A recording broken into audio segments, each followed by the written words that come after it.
ஜால் ID hub நிறுவனத்தினால் நடாத்தப்படும் ஜால் geek challenge என்ற போட்டித் தொடருக்கு பாடசாலை மாணவர்களை தயார்படுத்தும் காணொளி தொடர்கள்.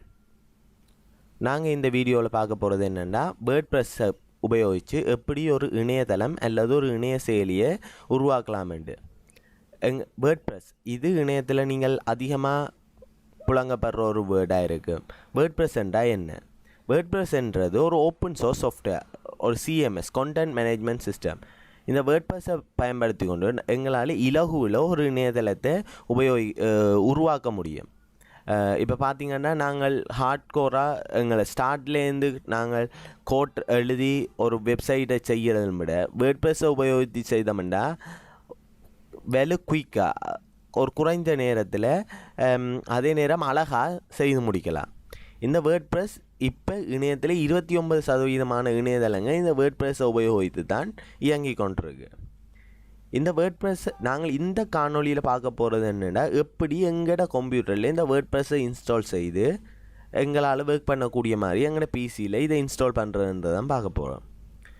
இதுக்கு முதலாவது எங்களுக்கு தேவை ஒரு சர்வர். இந்த சர்வரை நாங்கள் வெளியிடத்துலேருந்து காசு கொடுத்து வாங்கலாம், இல்லாட்டி எங்களோட கம்ப்யூட்டரையே நாங்கள் ஒரு சர்வராக மாற்றலாம். நாங்கள் காசு கொடுத்து வெளியிடத்தில் வாங்குறத விட இப்போ நாங்கள் டெவலப்மெண்ட் பண்ணிக்க எங்களோட பிசிலேயே நாங்கள் வச்சு டெவலப் பண்ணுறது தான் பெட்டர். அதுக்கு என்னென்ன தேவைண்டா எங்களோட பிசியில் அப்பாச்சி சர்வர், பிஹெச்பி அண்ட் மைஸ்குவல், இந்த 3 திறந்த மென்பொருள், 3மே ஓப்பன் சோர்ஸ் சாஃப்ட்வேர். இந்த 3மே எங்களோட பிசியில் இன்ஸ்டால் ஆகியிருக்கணும். இப்போ நீங்கள் கூகுளில் 3ஐயும் தனித்தனியாக டவுன்லோட் பண்ணி தனித்தனியாக இன்ஸ்டால் பண்ணலாம். ஆனால் வேறு பிரச்சனை என்னென்னா, 3ஐயும் பேர்ந்து ஒன்றோடு கனெக்ட் பண்ணிக்க கான்ஃபிகரேஷன் எரர்ஸ் வரும். இப்போ இதுகளை மினிமைஸ் பண்ணுறதுக்காக என்ன செய்திருக்கேன்னா, எக்ஸாம்ப் அல்லது வெம்ப் சர்வர் 2 இருக்குது. பார்த்திங்கன்னா அப்பாச்சி, பிஹெச்பி, மைஸ்குவல் ஆன் விண்டோஸ். இப்போ உதாரணத்துக்கு இந்த வெம் சர்வர் எடுத்தோம்னா www.vemserver.com/en இந்த வெப்சைட்டுக்கு போனீங்கன்னா உங்களால் இந்த சர்வர் டவுன்லோட் பண்ணிக்கொள்ள முடியும். இது நீங்கள் 64 பிட்ஸ் வச்சுருந்தீங்கன்னா 64, இல்லாட்டி 32 வச்சுருந்தீங்கன்னா 32, இதை டவுன்லோட் பண்ணி இன்ஸ்டால் பண்ணி விட்டிங்கன்னா பிஹெச்பி, மைஸ்குவல், அப்பாச்சி 3மே இன்ஸ்டால் ஆகிடும். அப்படி சப்போஸ் வெம்ப் இல்லாட்டி நீங்கள் ஒரு லினக்ஸ் யூஸர் இல்லாட்டி நீங்கள் ஒரு மேக் யூஸர்னா எக்ஸாம்ப் இருக்குது.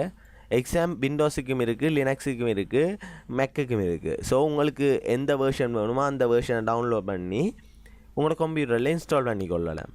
இப்படி இன்ஸ்டால் பண்ணினது இதை டவுன்லோட் பண்ணி இன்ஸ்டால் பண்ணினா இது எங்கே இன்ஸ்டால் ஆகாமண்டா உங்களோட கம்ப்யூட்டரில் சி ஃபோல்டர் இருக்கும். அதாவது உங்களோட மெயின் ஃபோல்டர் நீங்கள் பார்த்த முதலே கொடுக்காட்டி இதுக்குள்ள தான் டிஃபால்ட்டாக சேவ் ஆகும்.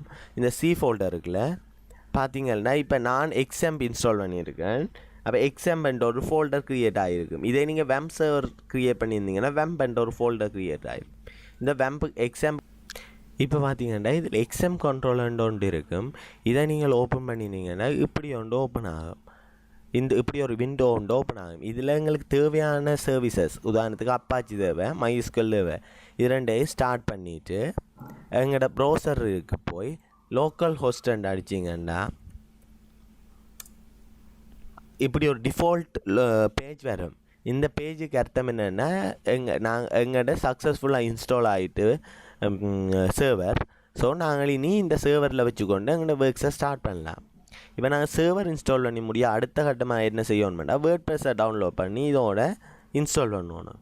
இதுக்கு நாங்கள் wordpress.org என்ற சைட்டுக்கு போனோம்னா இந்த wordpress.orgயில் டவுன்லோட் வேர்ட்பிரஸ் சைடில் ஒரு பட்டன் இருக்குது. இந்த டவுன்லோடில் போய் லேட்டஸ்ட் வெர்ஷன் எதுவோ அதை நாங்கள் டவுன்லோட் பண்ணிக்கொள்ளணும். இப்போ இருக்கிற லேட்டஸ்ட் வெர்ஷன் 4.7.4. நீங்கள் இதை டவுன்லோட் பண்ணினீங்கன்னா ஒரு zip ஃபைலாக டவுன்லோட் ஆகிருக்கு. இப்போ நாங்கள் என்ன செய்கிறோம்னா இதை எக்ஸ்ட்ராக்ட் பண்ணணும். எக்ஸ்ட்ராக்ட் பண்ணி உங்களுக்கு எல்லாம் தெரியும். இப்போ zip ஃபைல்ஸ்ன்னா எம்பி கூடினதை குறைஞ்சதாக கன்வெர்ட் பண்ணி வச்சுருப்பாங்க. நாங்கள் இதை இப்போ எக்ஸ்ட்ராக்ட் பண்ணுறோம். இப்போ இதை எக்ஸ்ட்ராக்ட் பண்ணுற டைமில் இப்போ நாங்கள் நார்மலாக ஒரு வெப்சைட்டுண்டா அது ஃபஸ்ட்டில் ஒரு ஃப்ரண்ட் எண்ட் இருக்குது, பின்னாடி ஒரு பேக் எண்ட் இருக்குது. உதாரணத்துக்கு என்னென்னா இது யூசர் பார்க்கக்கூடிய பிசி, அதே நேரம் இது எங்களோட சர்வர்.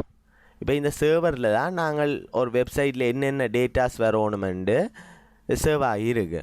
இப்போ இந்த சர்வர்லேருந்து டேட்டாவை எடுத்துகிட்டு வந்து ஒரு வெப்சைட்டில் காட்டும். இப்போ உதாரணத்துக்கு நாங்கள் கூகுளில் போய் ஜஃப்னா ஃபேமஸ் பிளேசஸ் என்று அடித்தோம்டா அது போய் கூகுளில் சர்வர்லேருந்து ஜஃப்னா ஃபேமஸ் பிளேசஸ் என்னென்னு எடுத்துகிட்டு வந்து முன்னுக்கு காட்டுது. இதை சொல்கிற இது சர்வர், இது ஃப்ரண்ட் எண்ட், இது பேக் எண்ட். இப்போ நாங்கள் என்னென்னா எங்களோட கம்ப்யூட்டர் ஒரு சர்வராக மாற்றியிருக்கோம். இப்போ அடுத்ததாக என்ன வேணுமென்னா அந்த டேட்டா எல்லாம் ஒரு இடத்துல போய் சேவ் ஆகணும். அதை சொல்கிறது டேட்டா பேஸுண்டு. இப்போ நாங்களும் எங்களோட வேர்ட்ப்ரெஸ்ஸுக்குன்னு ஒரு டேட்டா பேஸ் க்ரியேட் பண்ணணும். இந்த டேட்டா பேஸ் எப்படி க்ரியேட் பண்ணலாம்னா நாங்கள் முதல் அடித்த மாதிரியே லோக்கல் ஹோஸ்டண்ட் அடித்து அதுக்கு பிறகு PHP மை அட்மின் இப்படி அடித்தா இது எங்களோட MySQL டேட்டா பேஸ். MySQL தான் எங்களோட டேட்டா பேஸ். அதை ஈஸியாக இன்ட்ராக்ட் பண்ணுறதுக்கான ஒரு சாஃப்ட்வேர் PHP மை அட்மின். இதை நீங்கள் கொமாண்ட் லைனாலேயும் உங்களோட MySQL இன்ட்ராக்ட் பண்ணலாம். ஆனால் அதிலும் முன்ன இப்படி ஒரு யூசர் இன்டர்ஃபேஸால் க்ரியேட் பண்ணுறது ஈஸி. இப்போ நாங்கள் என்னென்னா இதில் ஒரு டேட்டா பேஸ் ஒன்று க்ரியேட் பண்ணணும். உதாரணத்துக்கு இப்போ நாங்கள் YGC அண்டு ஒரு டேட்டா பேஸை க்ரியேட் பண்ணுறோம். இப்போ க்ரியேட் பண்ணினா பிறகு உதாரணத்துக்கு பார்த்தீங்கன்னா இதில் என்னென்ன டேட்டா பேஸ் என்னென்ன இருக்குன்னு காட்டும். இதில் YGC அண்டு இப்போ நாங்கள் புதுசாக க்ரியேட் பண்ண ஒரு டேட்டா பேஸும் இருக்குது. ஓகே,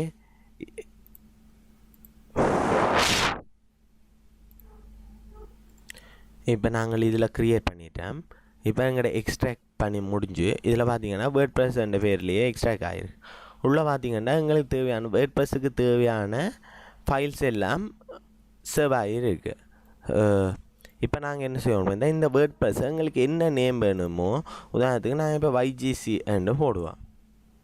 இந்த ஃபோல்டரை இப்படியே காப்பி பண்ணிவிட்டு எங்களோட சீக்கில் எக்ஸாம் என்ற ஃபோல்டர் இருக்குது தானே, அந்த எக்ஸாமுக்குள்ள htdocs என்ற ஒரு ஃபோல்டர் இருக்குது. இந்த htdocsக்குள்ளே போடுறது மட்டும்தான் பப்ளிக்காக எங்களால் ஒரு ப்ரௌசர்லேருந்து வியூ பண்ணக்கூடிய மாதிரி இருக்குது. இப்போ இந்த htdocsக்குள்ளே ஒன்று வந்து இவ்வளோத்தையும் பேஸ்ட் பண்ணுவான். இதை இப்போ பேஸ்ட் பண்ணி முடிய எங்களோட ப்ரௌசரில் போய் லோக்கல் ஹோஸ்ட் ஸ்லாஷ் இப்போ நாங்கள் அந்த ஃபோல்டருக்கு என்ன பேர் கொடுத்தோமோ அந்த பேர் அடித்து என்டர் கொடுத்தோம்னா எங்களுக்கு வேர்ட்ப்ரெஸ்ஸுன்ற டிஃபால்ட் பேஜ் வரணும். அதாவது வேர்ட்ப்ரெஸ் இன்ஸ்டாலேஷன் பேஜ் வரணும். செட்டப் இந்த பார்த்தீங்கன்னா இப்போ வேர்ட்ப்ரெஸ் செட்டப் கான்ஃபிகரேஷன் பேஜ் எங்களுக்கு கிடச்சிருக்கு. இப்போ இது நார்மலாக ஒரு சாஃப்ட்வேர் இன்ஸ்டால் பண்ணுற மாதிரி இங்கிலீஷ் எங்களுக்கு தேவையான லாங்குவேஜ். அதே மாதிரி இதுக்கு database name let's go. இப்போ இதில் பார்த்தீங்கன்னா database name, user name, password, database host, table prefix and கொஞ்சம் விஷயம் கேட்கும். இதில் டேட்டா பேஸ் நேம் என்னென்னா இப்போ நாங்கள் இதில் YGC என்ற ஒரு டேட்டா பேஸ் க்ரியேட் பண்ணினோம். அதுதான் இதில் database name. So YGC. User name என்னென்னா டிஃபால்ட்டாக நாங்கள் இன்ஸ்டால் பண்ணிக்கு யூசர் நேம் பாஸ்வேர்ட் கொடுத்துருந்தோம்டா எக்ஸாம் அந்த யூசர் நேம் பாஸ்வேர்ட் கொடுக்கணும். இல்லாட்டி default user name password root பாஸ்வேர்டாக ஒன்றுமே வராது. ஸோ நாங்கள் அதை பிளாங்காக விட்டுருவோம். இந்த டேட்டா பேஸ் ஹோஸ்ட் நாங்கள் இது லோக்கல் ஹோஸ்ட்டில் தான் மேக்ஸிமம் வரும். ஏன்னா எங்கள் கம்ப்யூட்டரில் தான் இன்ஸ்டால் பண்ணியிருக்கோம். டேபிள் ப்ரிஃபிக்ஸ் இது நாங்கள் ஒரே டேட்டா பேஸுக்குள்ள 2-3 வேர்ட்ப்ரெஸ் சைட்ஸை சேர்த்து ரன் பண்ணிக்க தான் இந்த டேபிள் ப்ரிஃபிக்ஸ் அதுகள் தேவை. இப்போதுக்கு எங்களுக்கு இந்த டேபிள் ப்ரிஃபிக்ஸை நீங்கள் டிஃபால்ட்டாக என்ன இருக்கும் அதையே விட்டுட்டு சப்மிட்டாக இதில் வந்து சப்மிட்டாக கொடுத்தோம்டா ஓகே. இப்போ நாங்கள் இதாண்டிட்டு ஃபுல் அண்ட் ஃபுல் ஓகே. இப்போ நாங்கள் இன்ஸ்டால் பண்ணினோம்டா ஓகே ரன் இன்ஸ்டால் கொடுத்தோம்னா இப்போ எங்களுக்கு பேசிக் டீட்டெயில்ஸ் கேட்கும். இது என்னென்னா சைட் டைட்டில்ண்டு உங்களோட வெப்சைட்டுக்கு என்ன பேர். உதாரணத்துக்கு நாங்கள் இப்போ ஜால் கீக் சேலஞ்சுன்னு வைப்போம். அதே மாதிரி உங்களோட அட்மின் பேனல், அதாவது இப்போ நீங்கள் இந்த படத்தில் பார்த்தீங்கன்னா ஃப்ரண்ட் அண்ட் ஏர் வேணுமென்றாலும் பார்க்கலாம். அதே நேரம் backend only registered users மட்டும்தான் பார்க்கலாம்.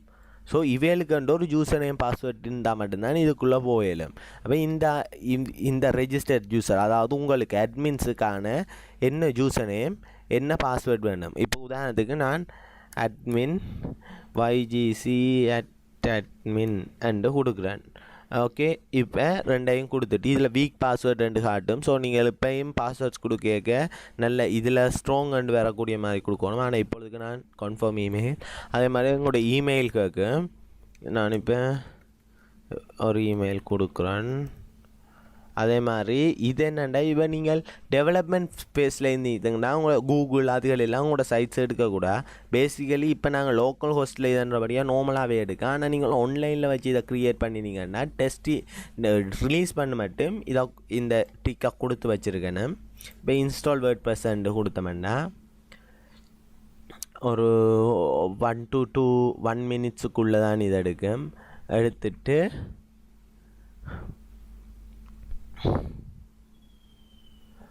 எங்களுக்கு இவ்வளோ தான் ஒரு வேர்ட் ப்ரெஸ்ஸை எங்களோட பிசியில் இன்ஸ்டால் பண்ணுறதுக்கான வழிமுறை. ஓகே, இப்போ success word press has been install, thank you and enjoy. இப்போ நாங்கள் லாகின் பண்ணுறோம்னா இதில் நாங்கள் கொடுத்த யூசர் நேம் பாஸ்வேர்ட் அட்மின் அடுத்த ygc@admin கொடுத்து லாகின் பண்ணினோம்னா எங்களால் வேர்ட் ப்ரெஸ்ஸுன்ற பேக்கெண்ட், அதாவது இப்போ அட்மினாக இருக்கிறனால பார்க்கக்கூடிய இடங்கள் வந்திருக்கு. ஸோ இந்த காணொலியில் நாங்கள் எப்படி ஒரு எங்களோட கணனியில் எங்களை கணனியை ஒரு சர்வராக மாற்றி வேர்ட் ப்ரெஸ்ஸை இன்ஸ்டால் பண்ணுறேன்னு பார்த்தோம். இப்போ நாங்கள் அடுத்த காணொலியில் இந்த வேர்ட் ப்ரெஸ்ஸுன்ற இருக்க மெனுக்கள் என்னென்ன செய்யும் என்றதை பற்றியும், அதுக்கு பிறகு ஒரு சின்ன இணையதளத்தை எப்படி வேர்ட் ப்ரெஸ்ஸில் கொண்டு இயங்குறேன்ட்டும் இனி வர்ற காணொலியில் பார்ப்போம். நன்றி. YGC பற்றி உங்கள் நண்பர்களுக்கும் உங்களுக்கு தெரிஞ்ச ஆட்களுக்கும் சொல்லுங்க, அவையிலையும் பார்ட்டிசிபேட் பண்ண வையுங்க. நன்றி.